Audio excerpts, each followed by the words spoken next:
Au cours des derniers jours, Trump a menacé d'imposer des tarifs de 25% sur tous les produits qui viennent du Canada et des États-Unis. Personne n'a vu ça. Et du Mexique. Non, c'est ça. Oui, c'est ça, effectivement. Canada-Mexique, ce qui nous fait craindre des risques de récession au Canada. Et donc, lui, ce qu'il invoque comme raison pour inciter ces tarifs, c'est évidemment ce qui se passe à la frontière.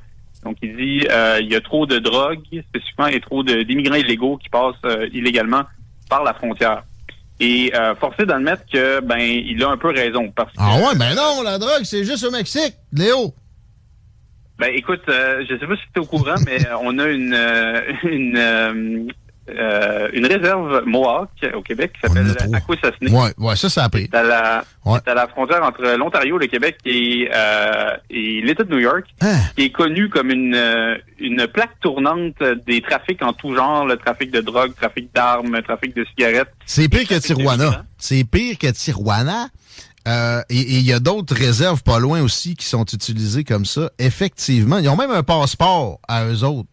Ces gens-là là-bas, puis la population en général, on ne veut pas la pointer du doigt, mais la zone, effectivement, le mot plaque, l'expression plaque tournante est appropriée. Exactement. Et ça, c'est connu depuis des décennies, en fait, que cette réserve-là est contrôlée par la mafia Mohawk, que c'est un véritable problème d'ordre international, mais le gouvernement fédéral refuse d'agir par rectitude politique. Probablement parce qu'il ne veut pas créer une deuxième crise d'Oka. Mais bref, il y a de vrais problèmes. Et au cours des derniers mois, spécifiquement, il y a eu de nombreux cas de migrants arrêtés à la frontière qui voulaient passer du Canada vers les États-Unis. Évidemment, on sait que ça se fait dans le sens inverse aussi. On se rappelle tous du chemin Roxham. Et là, avec l'élection de M. Trump, on risque d'avoir une nouvelle vague migratoire du Canada vers les États-Unis, de migrants qui veulent venir nous rejoindre. Donc, il y a un vrai problème à la frontière et Donald Trump, au moins, a le mérite de mettre le spotlight là-dessus, comme on dit. Donc, qu'est-ce qu'on peut faire? Qu'est-ce que l'État fédéral peut faire pour dire, voilà, je prends la situation au sérieux pour essayer d'éviter une récession? Il y a plusieurs choses, mais entre autres, envoyer l'armée à la frontière, je pense que ce serait un geste très fort symboliquement. Et aussi... Ou ce qui reste de l'armée après que Justin Trudeau était là 10 ans. Mais parce qu'ils font pas grand-chose depuis un bon bout. Là. Hein? Il y en a quand même... on a quand même pas mal de réservistes là, potentiellement qu'on pourrait envoyer. Oui. Donc, je pense que ce serait un symbole fort. Et en même temps, il faut rappeler que un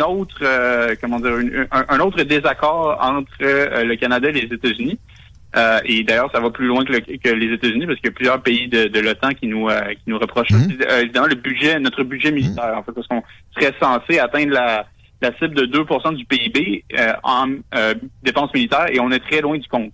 Mais moi, je pense que en fait, en postant l'armée à la frontière de manière semi-permanente, ça nous donnerait justement une raison de dépenser plus dans l'armée.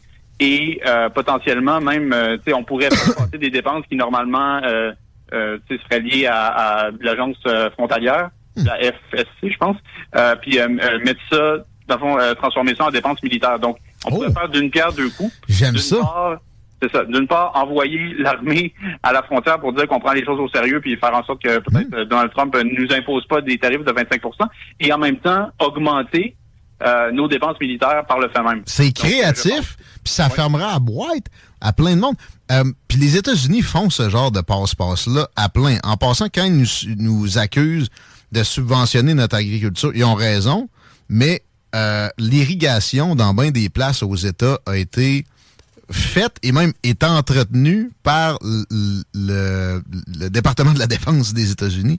Puis quand ils accusent Bombardier d'avoir été trop subventionnés par le gouvernement, ils ont raison, mais eux autres, ils ont Lockheed Martin puis ils ont Boeing qui sont subventionnés à côté pour les investissements militaires, mais évidemment, ça revient dans l'aviation civile et c'est de la subvention déguisée. Fait que pourquoi pas leur jouer la même game?